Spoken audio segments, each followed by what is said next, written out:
2 plus 2a. Alright, let's see. 2 plus 2.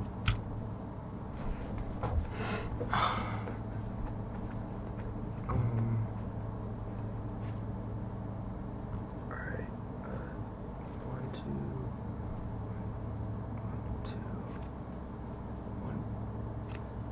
1, 2, then 1, 2 plus 1, 2, 1, 2, 1, 2. 1, 2, then 1, 2 plus 1, 2, 1 plus 1, 2, 2 plus 2.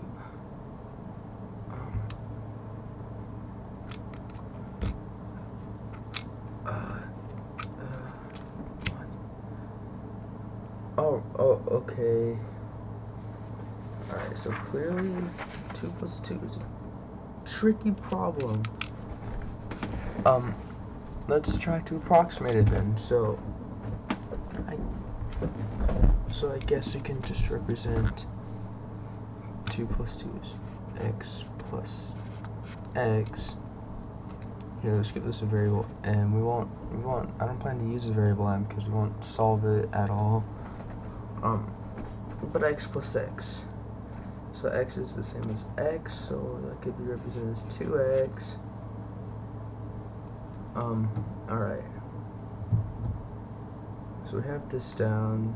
So this is still a correct statement. So let's try and push the units further. So x squared plus x squared is equal to x to the power of 1.5. That's correct. So alright, let's keep working. So this could be the same as x times x, and add that again, x times x, which is equal to 2x times 1/2 x, no, 1/2 2x times 1/4 2x, each over x.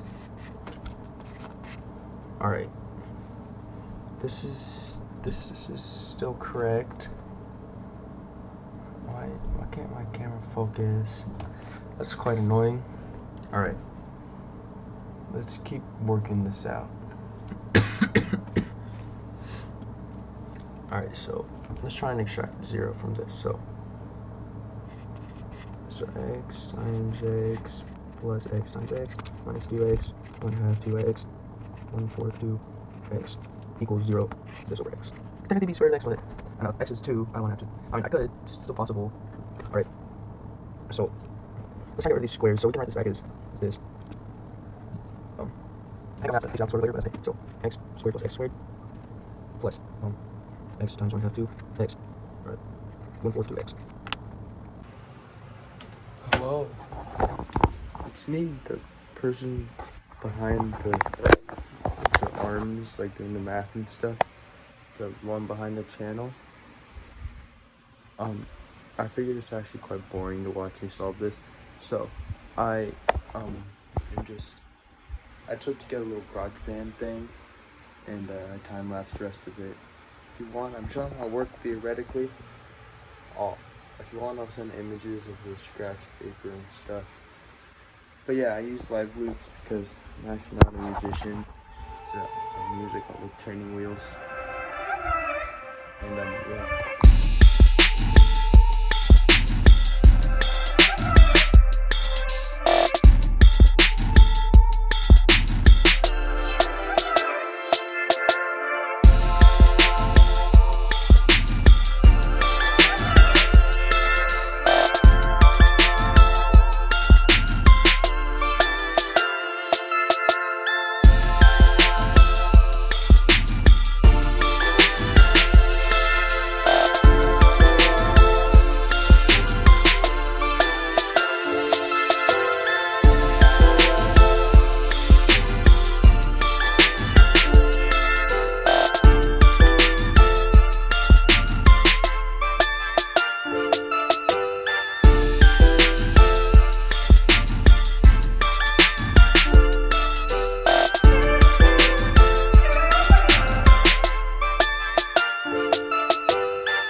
this part of the time lapse is over. However, I wanted to make it clear that we're not done yet. So this is the equation that I formulated, and I mean, it's still on like a single page.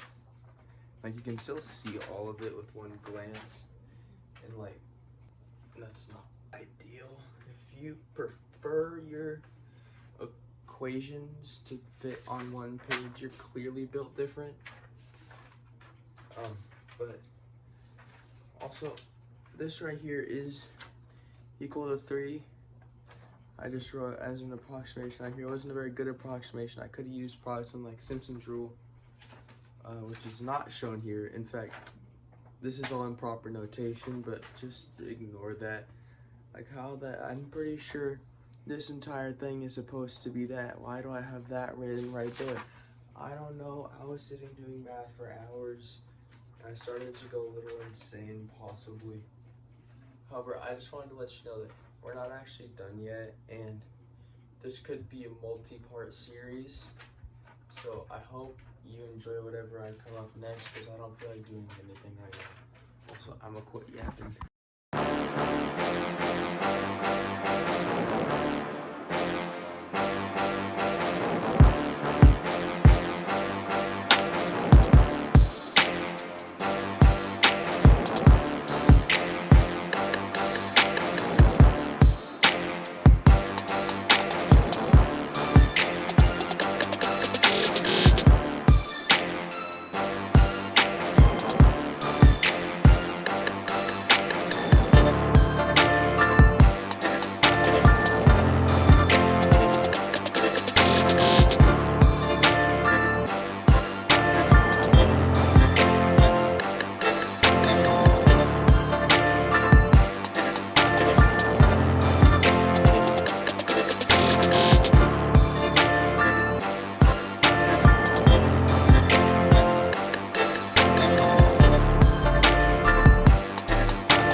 Stop!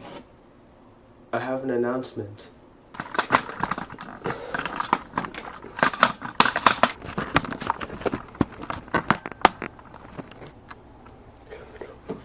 I have a chalkboard. Isn't it wonderful? Got Crayola right now, but it's on the way, don't worry. Yeah, use a stupid chalk. Not very nice. So yeah, so now I'm going to be doing my calculations on this right here, which means no more crappy camera quality for my webcam. Now we're using a camcorder from 2009. Which one's going to be worse? I don't know. But yeah, I'm pretty excited. Alright, so I'm going to record from this angle. And try my best so you guys can see the board of what I'm writing. Hopefully it'll be better than what I was originally doing.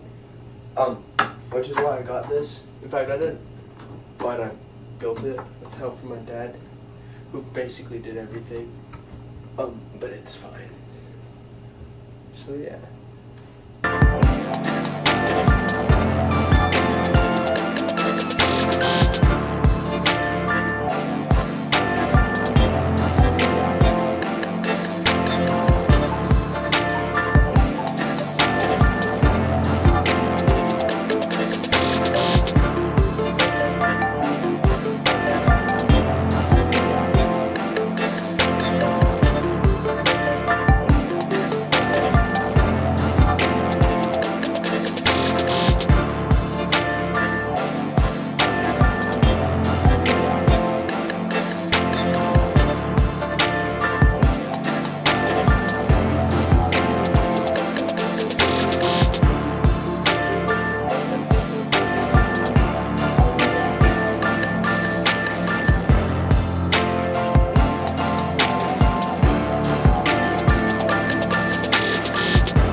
I thought it would be cool for me to show you a little bit of my lantern collection. So, let's start off with a strong one right here, an old Dietz blowhole lantern right here. These are quite rare, especially if they have the spring lifters. With the spring lifter, we'll about fetch you about $1,000. But it doesn't really make them more rare. It's just like a big little novelty to have. They're made around the same time. If anything, it's probably older. I don't know. I know this is a Dietz #1 tubular because it has these stamps in the middle right here. And it also says tubular right here. That's not entirely why. For some reason, it says number 0 right here. But according to my book, you already know which one it is. Lanterns lit are one. This is #1 tubular blowhole lantern. The blowhole, it's not actually in the book, but it was used to like start the flame or something. You go like this, and you blow it, obviously. Also, you probably noticed that I'm pronouncing it Dietz when it's actually pronounced Dietz. I always just pronounce it Dietz because, I don't know, I've been collecting lanterns for like 9 years, and obviously this was one of my first lantern, as you could probably imagine. But yeah, it's pretty rare right here. Got this on auction for like 90 bucks, which is an insane deal. Alright, starting off with another one. Let me grab it. It's actually hanging right here.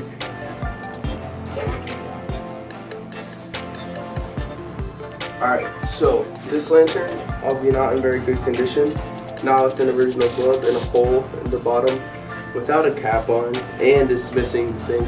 In fact, with my grandfather, I put this on here, which makes this a Dietz side lift tubular. This could have been manufactured in like the 1800s. This was the first Dietz lantern to have a side lift on it. Normally there would be like a thing right here where you pull it, similar to this one, but I'll show you that later. This originally was not here. I noticed that since there was a little hole right here for the thing to go in, that it would be a side lift tubular. And yeah, I got this from my mom's friend who gave her a teaching license. My mom's teaching license. She's a wonderful lady. She let me take this home. It was her dad's, I believe, back in like really old. She's like old. She's like probably in her 70s or 80s. I honestly don't know. But this was on his farm, and yeah, so it's probably like a family heirloom or something. I don't know. I'm gonna put this back. All right, let's get another nice lantern. Here's a SG&L Dietz crystal lantern. SG&L lanterns are actually increasingly rare, I read in my book. But it's kind of weird because I didn't know SG&L manufactured crystal lanterns. So essentially what a crystal lantern is, they would be used in construction environments where they would be buried in like a mound of dirt on the bottom, and that would cause a lot of corrosion. So the companies that manufactured these gave them a glass bottom right here, and which stopped them from corroding, and however made them a lot more delicate, and they broke very frequently, so they didn't sell a lot of them. So like yeah, the bottom is also made to be switched out because like you can it unhinges, which I think is kind of cool. And also this one had a red globe. I bought it like this. I doubt it was this original color, but it's very possible. And everything is intact. It's in very good condition. It has a tin finish, and I don't know exactly when it was manufactured. However, there are writings right there, which I don't feel like reading out to you because they're kind of hard to tell. Hello? Thank you.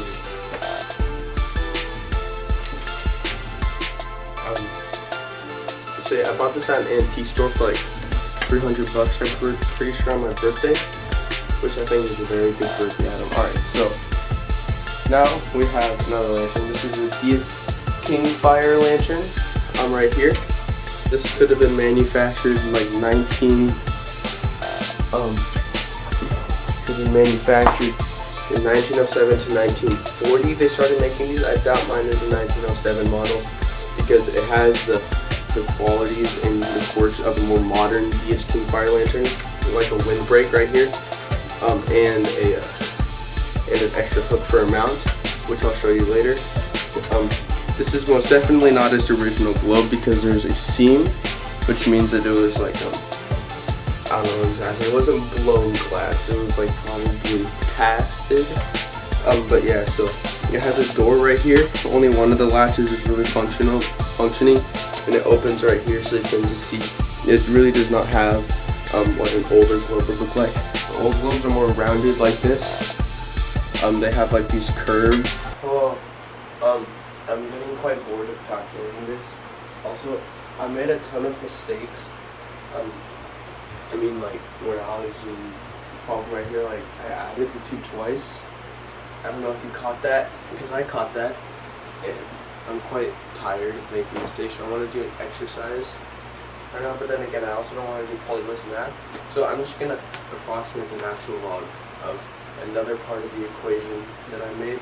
So just gonna like go up them. Yeah. So this is most definitely not its original globe. However, everything else is present, just like the cap on it, and it is in fairly good condition. There's a little bit of rust on it, so that's pretty good. It also has a lift mechanism right here, so you can access the wick to light it. And yeah. And now for my other fire lantern, the expired department lantern right here. This was given to me by my grandfather on my birthday a long time ago. I think I had this for like 2 years or something. And it functions slightly differently. This thing lifts off, which is how it's a fire department lantern, not a king fire lantern. This was manufactured, let me check in my book, 1888 to 1912. However, mine could not have been manufactured before 1904 because that was when this second hook was added and this windbreak was added. So yeah, it's very nice. I'm pretty sure this is a handmade original thing for it. These are quite rare. This thing, based off of my research, can fetch about $600 based on my research, not professional good research. Also, I doubt this is its original globe. It kind of looks like little tungsten halogen glass, like it's supposed to block UV a little bit. I don't know if you can see it on camera. It has like this purple hue to it. And it also has a seam, but you never know. I doubt this is its original globe. And so yeah, that's my lantern collection. I hope you found it quite interesting and thought it was cool like I did, because I love lanterns. You probably saw it in the background of the phone recording I took. I don't know, when I took the whole big of the time lapse. Anyways, let's go back to the math. By that I mean something else. Alright guys, I just wanted to show you a little setup tour after the lantern tour. So I have a sleeper build, as you can see. This is a very old Pentium. It has a obviously doesn't have a Pentium 4 level 4 GHz. It is obviously not running Microsoft Network. However, I do have a label maker and I named her Earlham. These do not work, however they are connected to power. I tried to get my floppy drive to work, but the item I bought on Amazon did not work, probably because instead of using solder they use hot glue. I don't know. I have some stickers on the side, kind of similar to what old computers did, retro machines. I have my headphones and my old monitor. It's a really nice monitor. It's not a gaming monitor, max is 60 Hz, but I got it at a garage sale for 20 bucks. And then here's the real star of the show. I have a CRT, a Dell 1999 19-inch CRT, which I think is really nice. And I bought this webcam at a thrift store. It doesn't work, but it looks really nice on top of the monitor. This is my webcam. This is what I use to record my paper. It's a C920. If you want to see the back of my CRT, it's right here. I got this keyboard from a deceased friend. Before start to get your thoughts up, she was 99 and died of like a stroke or something, 95, and I got a lot of her belongings, like this old TV and this old radio or stereo or boombox, I guess would be the proper term, in a minute. So if you pop this open, you can see the guts inside of it. Okay, before you start to cry, anyone who's ever built a computer, there's nowhere to put your wires anywhere. So yeah, here's my storage right here. I'm running a 3080 with like a AMD CPU, I forgot which one it is. I got my zip tie power supply because it's too big to fit. And here are the drives for the CD drive and the floppy drive, and obviously this lock does not work. I would love for it to work, but when I bought this there wasn't even a key that came to it, so it's fine. So let's turn it on right here so you can see your power up. I want to get rid of these fans because it makes color behind it, and it kind of ruins it. Now time for my VCR setup. I do know how to convert stuff onto VHS tapes for reasons. Right here, 2 VCRs. This is my favorite one. I bought this. I forgot how much, like 120 bucks. I'm not 100%. So this is an Emerson. Probably. Oh yes. I don't know if you can see that. It's a VCR 755. And this is identical. There's like another model that's basically identical to this, like 7755. I forgot. That was one that was used in Home Alone, so this is basically the Home Alone VCR. I love this VCR because when you do tears on it, it doesn't just poop out to snowy garbage. It actually like distorts the image, which I'm not entirely sure what that's called. If any of you know, please tell me. Obviously no one's gonna see this video, it's just gonna be left on autoplay for people who fell asleep at their TV. But yeah, if you wake up at that exact moment, please tell me why some VCRs don't just make a ton of static and actually distort the image and like make these cool colors and like, I don't know how, it's hard to describe.